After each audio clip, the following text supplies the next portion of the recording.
Aaron L Show, man. This is gonna be a new segment on my show that I do once a week, depending on how it goes.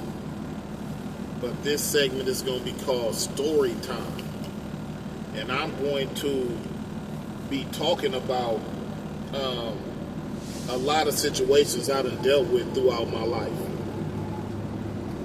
A lot of stories from back when I ran the streets, when I was hustling, selling drugs, basically. Anybody who watched my channel know I have a background. I came from the streets. Now I'm a local truck driver. I changed my life. I'm not in the streets no more. I just go to work and come home and take care of my kids. But we gonna talk story time. And this story right here is to let you know this is why you should say no to drugs. It don't even get started with it. Don't even put yourself in position. You know, if you somebody out there, if you just got started using drugs, man, just try to quit right now before you get in too deep. So the story gonna start off by saying I was hustling. You know, I was selling coke. You know what I mean? And you know, I had a lot of clientele, and you know, I had men, women, black, white, Mexican. There was a lot of different people that I done business with. You know, and there was a lot of females who basically they was working girls. You know, prostitutes. You know, they making their money how they make their money. I make my money how I make my money. But the female, I don't see her no more. You probably ain't gonna never know who she is, so I'm gonna put her name out there. It was a chick named Cindy.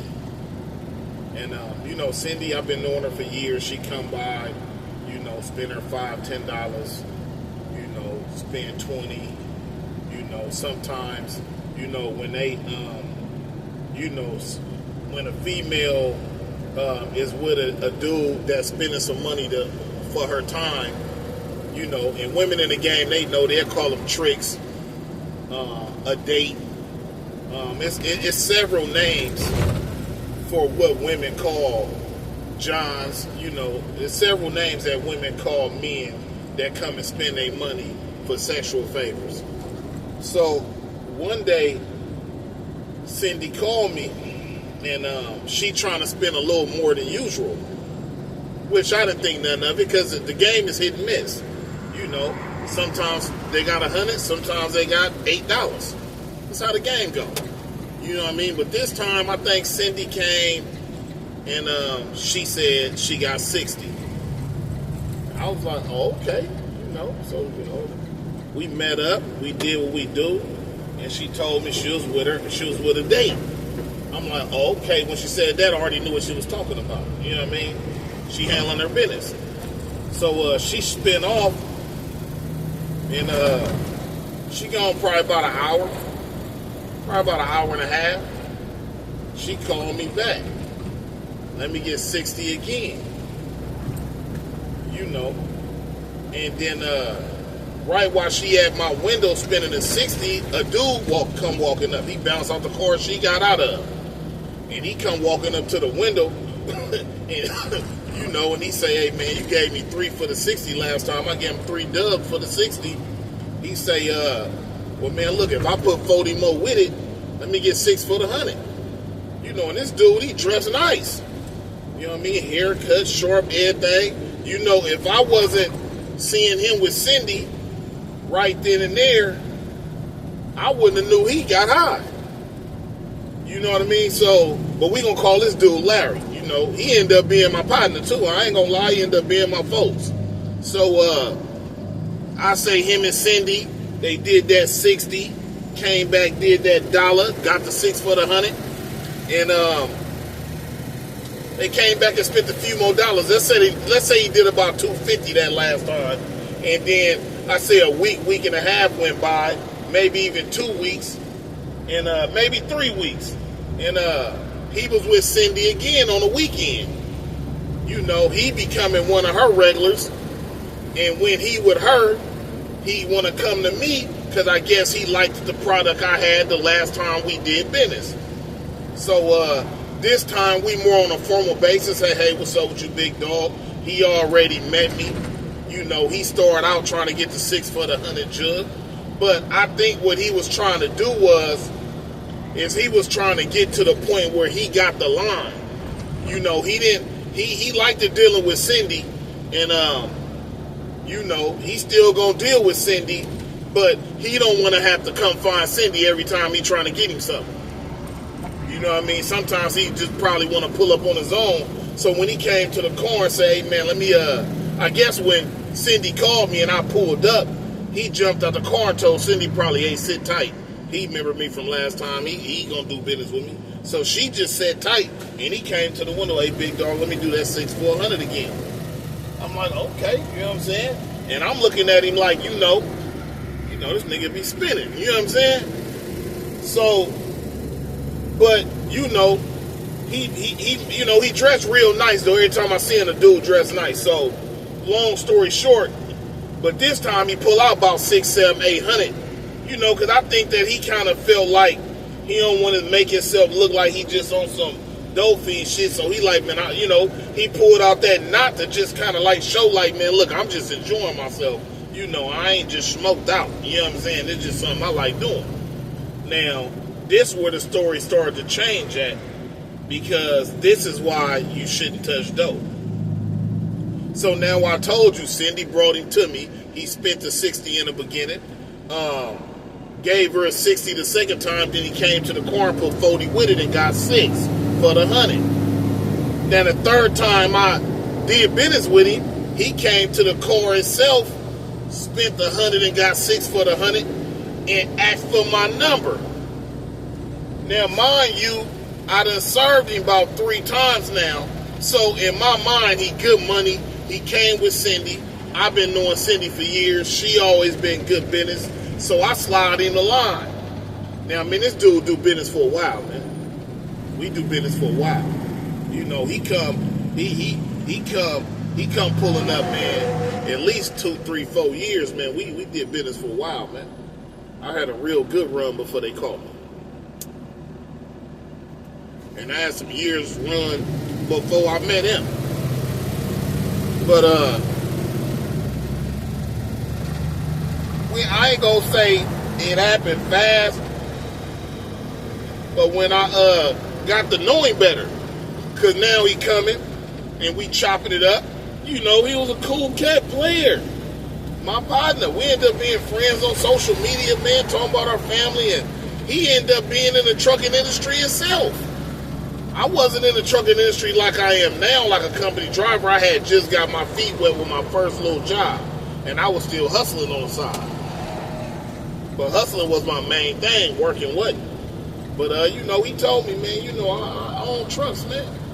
You know what I'm saying, man? I own a couple of houses, man. I own about 4, 5 rigs, whatever. I'm like, oh, is that right? You know, it all made sense right then, because I'm like, okay, that's why this fool pulling up in this little drop-top car that's clean. This why when he pull up, he wiped down. They got the cologne on, smelling good. He going to spend 100, pull out a $700, $800 knot. He ain't really tripping. He just out kicking it with the hoes. You know what I'm saying? Getting high, do what he do, and then he go jump in the trunk and run his bag up. And I respected it. Like, okay. But like I say, dope is undefeated. Like I say, as the years pass, you start seeing the slippage. You know, staying out hella late. You know what I'm saying? On Sunday nights, probably got to wake up and go to work Monday. Now you ain't making it. You know what I'm saying? You start to be negligent in a lot of areas, man. And I say, from the time I met him to the time that it looked like dope had just totally took over everything he had going on, it was probably about a 3-4 year stretch. And he was coming more and more and more and more and more. And even at times, he probably wasn't even hooking up with me. He was going elsewhere. You know, but I started to see it. You know, he wasn't that fresh. You know, he started looking like the company he keep. You know, he never had looked it like them. You know, when he came, his hair was cut, clean clothes, smelling good, car wiped down, playing his music in a good ass mood. You know, every time he spent his money, it's straight 20s. You know, it's getting to a point now where he got, you know, he's spending $40 and he only got 37. You know, it's getting short. You know, and I, like I say, I've been knowing him for some years, so I told him. You know, I'm like, OG, man, you might as well, you need to slow down, boy. You know what I'm saying, man? Don't let this shit get the best of a motherfucker, man. You know, smoke dope. Don't let dope smoke you. You know what I'm saying? And I just try to throw a lug out there to him because, like I say, he was a brother, and I had a liking for him. I understand he enjoying himself, but you know, man, it look like you letting this shit run you down. You know what I'm saying? And just man to man, I threw the lug out there at him, and he like, man, I know, man, I'm gonna go to a program, man. I'm fucking up bad, and he kept it solid with me. You know what I mean? And you know, and then you know, he hit rock bottom. You know, he had told me, you know, one day doing bad. You know, and he had spent so much money with me over the years, man. He came one time, man, and didn't have nothing, man. And you know, I blessed him. I'm doing like a 60 just on GP. You ain't even gotta pay me back, bro. Like he was having a hard time that day, bro. I think I threw him a little money in gas. You know what I mean? Because the brother had potential, man. He just got himself caught up. You know what I'm saying? But he was smoking when I met him. So it ain't, you know, it ain't like, you know, I'm the one turned him out. You know what I mean? But, you know, it got the best of him, man. And, you know, long story short, you know, he owned some trucks with his brother. You know what I'm saying? And he just started slipping up so bad, I guess him and his brother fell out. And, you know, him overspending money or whatever, he let his brother buy him out of the company, threw him a lump sum of money. I guess that's when I met him. You know, when his brother bought him out, he had a whole gang of money, and he's staying in motel rooms for 3, 4, 5 days, getting high, hanging with the hoes, and he's spending a whole bunch of money really fast. You know what I mean? And he hit rock bottom, man. But it's a positive to this negative because after, like I say, we became cool on social media, talked about our family. I got to know him, you know what I mean? But I say about a year had passed, maybe even a year and a half, and I noticed I hadn't seen him in a while. And I had thought about him. I said, damn, what happened to my OG partner, man? And about a year and a half went by, and then one day I got an inbox on social media, and he was like, what's up, man? How you been doing? You know, he said, man, you know, I had to go to a program, man. I had to, you know, slow myself down, man. And I said, man, you know, it's good to hear that, man. You know, but like I said, we had built a relationship. We had built a relationship past that dope. We had became friends. And I will call him my friend, you know. It wasn't even about the dope. You know. He had became my partner. And I was wondering what happened. And I was wondering what happened to him.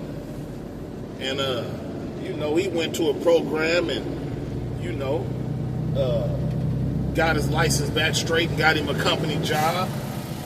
And say, you know, he about to stack his money and get his own truck back and get the, you know, doing owner-operator again. And, you know, I ain't heard from him in years, but the moral of the story is, you know, man, don't touch drugs, man. Drugs is undefeated, man. You know, and that's my story time. This the Aaron L. Show. Make sure you like, comment, subscribe, and make sure you support the channel. Leave a comment. I'll be back at y'all with another story.